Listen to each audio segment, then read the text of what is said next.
بسم اللہ الرحمن الرحیم۔ نوجوان یاد الہی میں غرق ہو چکا تھا، ہر شے سے آوازیں دوست آ رہی تھی۔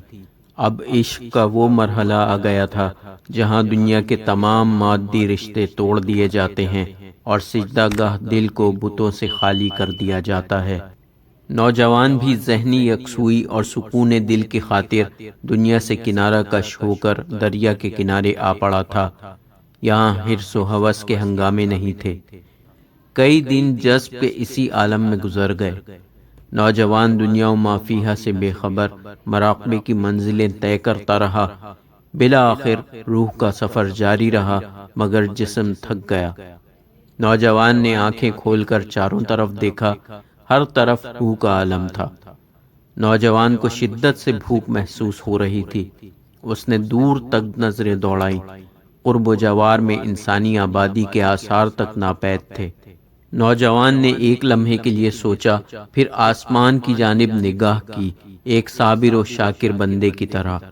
پھر اچانک اس کی نظر دریا میں بہتے ہوئے سیب پر پڑی۔ رازق عالم کی رزاقی پر اس کا یقین اور بھی پختہ ہو گیا۔ وہ تیزی سے جھکا اور اس نے سیب کو پانی سے نکال کر کھا لیا۔ پھر بآواز بلند خالق کائنات کا شکریہ ادا کیا۔ سیب کھانے کے بعد بھوک سے کسی حد تک نجات مل گئی اور نوجوان اس حسن اتفاق کو دست غیب کی کارفرمائی سمجھ کر مطمئن ہو گیا۔ مگر کچھ دیر بعد ہی یکایک اس کے ذہن میں ایک اندیشے نے سر ابھارا۔ یہ سیب کسی کی ملکیت تو نہیں تھا؟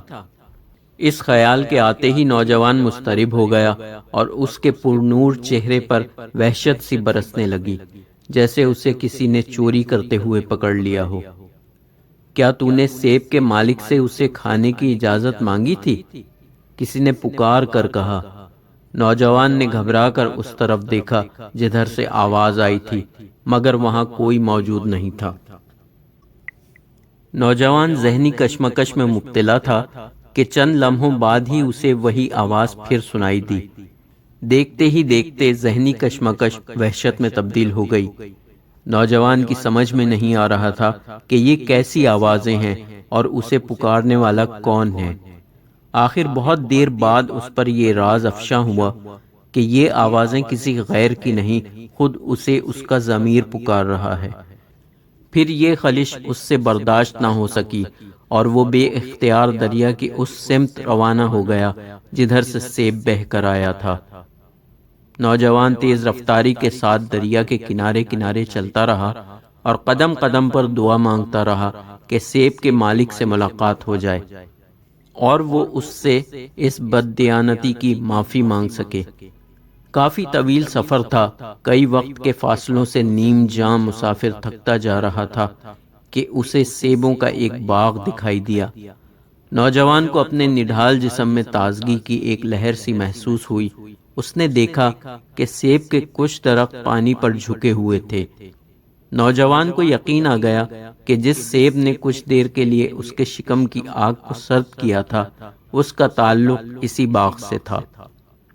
نوجوان نے باغ میں کام کرنے والے مزدوروں سے پوچھا، اس باغ کے مالک کون ہیں؟ میں ان سے ملاقات کرنا چاہتا ہوں۔ ایک مزدور نے نوجوان کو ٹھہر کر انتظار کرنے کے لیے کہا اور خود باغ کے ایک گوشے کی طرف چلا گیا۔ کچھ دیر بعد باغ کا مالک نظر آیا، جو ایک عمر رسیدہ شخص تھا۔ کیسے آئے ہو نوجوان؟ بوڑھے شخص کا لہجہ نہایت شگفتہ تھا۔ مجھ سے کوئی کام ہے؟ نوجوان باغ کے مالک کی بزرگی کو دیکھتے ہوئے احتراماً کھڑا ہو گیا تھا۔ میں دریا کے کنارے بیٹھا تھا کہ ایک سیب پانی میں بہتا نظر آیا۔ مجھے اس وقت شدت کی بھوک محسوس ہو رہی تھی، نتیجتاً میں نے سیب اٹھا کر کھا لیا، مگر اب میں اپنے ضمیر پر ایک ناقابل برداشت بوجھ محسوس کر رہا ہوں۔ باغ کے مالک نے بڑی حیرت کے ساتھ نوجوان کی گفتگو سنی۔ کچھ دیر تک غور کرتا رہا، پھر نوجوان سے مخاطب ہوا، اب تم کیا چاہتے ہو؟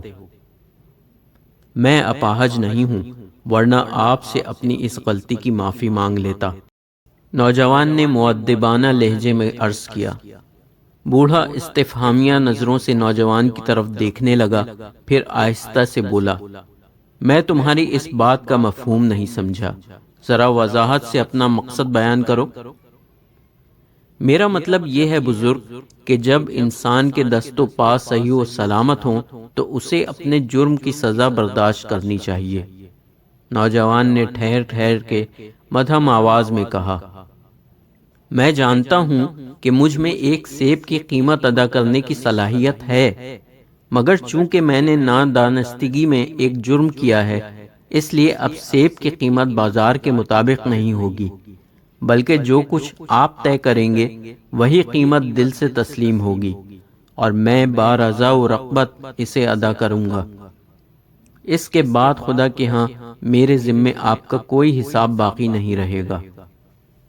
باغ کے مالک نے سر سے پاؤں تک دوبارہ نوجوان کی ظاہری شخصیت کا جائزہ لیا، پھر انتہائی سنجیدہ لہجے میں کہنے لگے، نوجوان، میرا تمہارا حساب برابر ہونے کی 2 شرطیں ہیں۔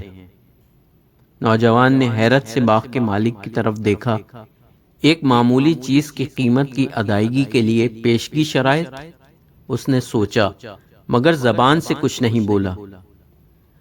پہلی شرط یہ ہے کہ تم 1 ماہ تک مسلسل میرے باغ کے درختوں کو پانی دو گے۔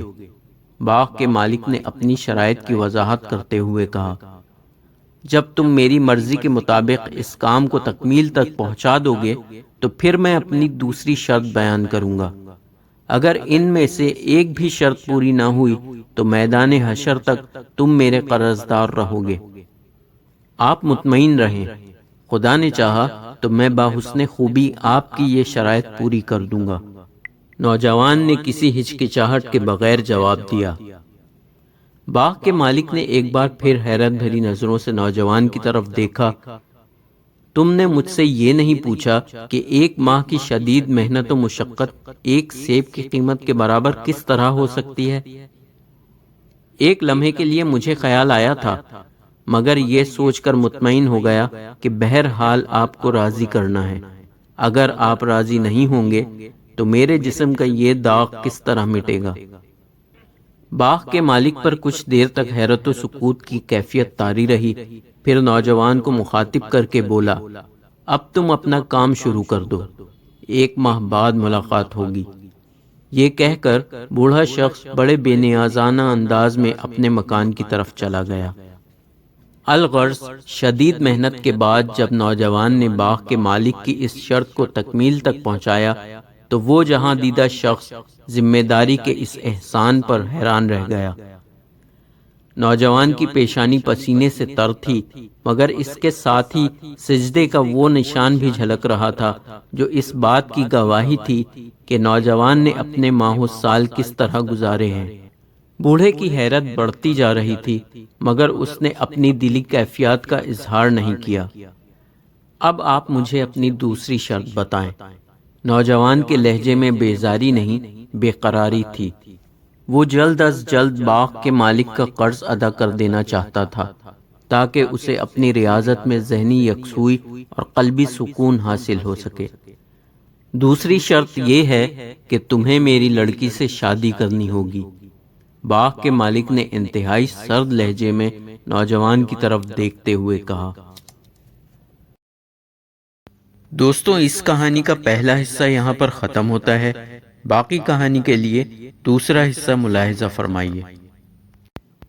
یہ ویڈیو اگر آپ کو پسند آئی ہے تو لائک کریں، شیئر کریں اور ہمارے چینل HM کے وائس کو سبسکرائب کریں، ساتھ ہی گھنٹی کے نشان کو بھی دبا دیں تاکہ آگے آنے والی تمام ویڈیو کا نوٹیفیکیشن آپ کو وقت پر مل جائے۔ انشاءاللہ اگلی ویڈیو کے ساتھ پھر حاضر ہوں گے، جب تک کے لیے اللہ حافظ۔